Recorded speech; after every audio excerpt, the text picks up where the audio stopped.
میرے والد صاحب نے 58 سال کی عمر میں دوسری شادی کر لی ہے. میری والدہ ہم سب بہن بھائیوں کو اپنی سوکن کے گھر ہمارے والد سے ملنے نہیں جانے دیتی اور نہ ہی والد صاحب کو ہمارے گھر آنے دیتی ہیں. کیا وہ غلط کر رہی؟ 100% غلط کر رہی ہیں، جہنم کما رہی ہیں، قطع رحمی کروا رہی ہیں. آپ کا تو رشتہ ہے اپنے والد کے ساتھ، وہ نہیں ٹوٹ سکتا.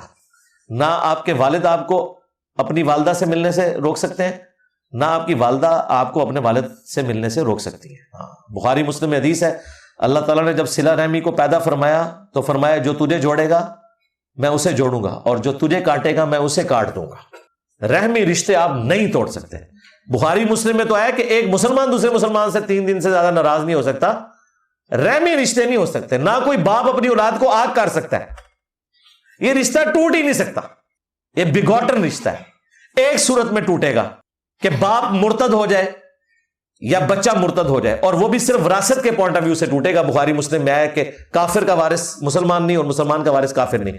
لیکن جو ہیومن ڈگنیٹی میں ماں باپ کا رشتہ ہے نا، وہ ماں باپ مشرک اور کافر بھی ہوں تب بھی آپ نے ان کی خدمت کرنی ہے.